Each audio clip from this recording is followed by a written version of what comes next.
Hello everyone, welcome to the operating system series. So we are doing the scheduling algorithm. In the previous video we did the priority scheduling that was non-preemptive. This is priority scheduling with preemptive case. So how do we define this? Is the process having the highest priority is executed first with preemption enabled.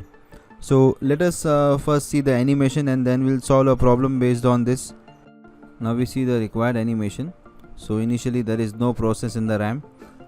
So let us assume we have a process P1 arriving into the RAM in the system. So the CPU burst is 5 and priority is 2, and the next process which arrives is P2. Okay, the second process P2 arrives into the system, and as we can see the CPU burst is 7 and priority is 1. Now suppose if we start the system, if we just turn on the system so that it starts executing the processes. So there are two processes in the RAM, and the priority level of P2 is 1 and P1 is 2. So the number which is less is 1. So P2 is having higher priority as compared to P1. So this priority number is the one which is used for selecting the process. So 1 is less than 2, so process P2 will go for execution. Okay, now P2 goes for execution, the CPU burst is 7. Okay, as you can see, when it starts executing, this 7 becomes 6 and it becomes 5. Okay, it is still executing, that P2 is still executing, and in the meantime we can see process P3 arrives, and by that time the process has completed 3 CPU bursts, 4 are remaining. Now the process P3 arrives into the system, CPU burst is 6 and priority is 0. Now this process which has arrived into the system is having priority more. So 0 is less than 1, so P3 is having a higher priority as compared to P2. So P2 will be preempted. Okay, so 4 will remain, this will be executed afterwards. So now this is preempted, brought it to the RAM, and then P3 goes for execution. Okay, by the time P3 goes for execution, you can see this 6 will become 5, 4, 3, 2 and so on. So it becomes 5, 4, 3, that process is being executed. Now by the time P4 arrives into the system, but P4 the priority is 3. Okay, so it will continue with P3, okay, until it gets completely executed. Now it has been executed. Now as we can see, P2 out of this P4, P2 and P1, P2 is having higher priority because the number is 1, so it goes for execution. Okay, now as soon as it gets completed, we have process P1 and P4, out of which P1 is having higher priority. So after this P1 goes for execution. Okay, it gets completed, and then finally P4, which is the least priority, will be executed at the end. Okay, so this is how this particular algorithm works. Now let us see one numerical example. Now we consider a numerical example. So we have some following set of processes, and we need to find the average waiting time and average turnaround time. So what is given? We have 4 processes P1, P2, P3, P4 having CPU burst 7, 5, 6, 5 respectively, and the priority is also given 2, 1, 0, 3, and the arrival time is also given to us. So P1 is there in the, when we turn on the system, P1 is already there after 1 millisecond. So let us assume this time is given in milliseconds. So after 1 milliseconds P2 arrives in the system, after 2, 3 arrives, and after 4, after 3 milliseconds process 4 arrives. Now to find the average waiting time, the very first thing is we draw the Gantt chart. So this is the given Gantt chart. Okay, so what we see is, initially, because there is no process in the system, we are only left with one choice, that is P1. So first P1 goes for execution.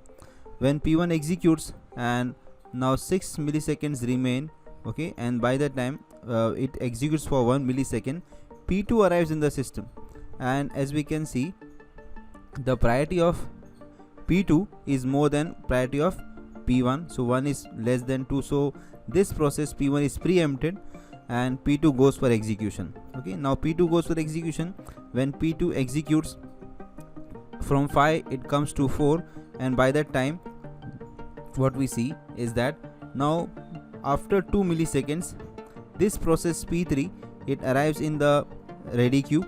Okay, and as we can see, the priority is more than P2, so even P2 is preempted and P3 goes for execution. When P3 executes for 1 milliseconds and 5 milliseconds is left, the next process P4 arrives in the ready queue, but as we can see the priority is 3, which is the least priority, so this P3 executes completely. Okay, so from 2, as we can see, from 0 to 1 millisecond P1 executes, for 1 to 2 it only executes for 1 millisecond P2, and then when finally P3 goes for execution, it goes for completion. So this is 6, so 2 plus 6 is 8. Okay, so when this P3 gets completed, I'll just rub this. So when P3 gets completed, so now P3 is out. Okay, now we are left with P1, P2 and P4. So this was executed 1 millisecond, and even P2 was executed 1 millisecond. Now out of this, as we can see, the priority of P2 is more. Now P2 goes for execution, only 4 is remaining, so 8 plus 4 is 12, so we get 12 here. Okay, now this also runs to completion. Okay, then we are left with 2 processes, that is P1 and P4. Now out of this, P1 is having priority 2 and P4 is 3, so P1 goes for execution, 6 is remaining, so 12 plus 6 is 18. Okay, this is what we are getting, this is 18. And finally P4 goes for execution, it is of 5 milliseconds, so 18 plus 5 is 23. So this is what we get. Now how to calculate the waiting time? So let us see the waiting time for each processes. So waiting time for, I'll just put it down. So waiting time for P1 is as we can see, how to find the waiting time, and to see where the last part was where the last chunk was executed. So for P1 it is 12, so 12 is the waiting time, but here we can see it was executed for 1 millisecond, so we just subtract 12 minus 1, it becomes 11. Then P2 it starts, sorry, so for P2 it is at 12. Okay, it starts from here, then gets completed. Sorry, it is not here. Okay, sorry, it is here. Okay, this is P2. So the waiting time is actually 8.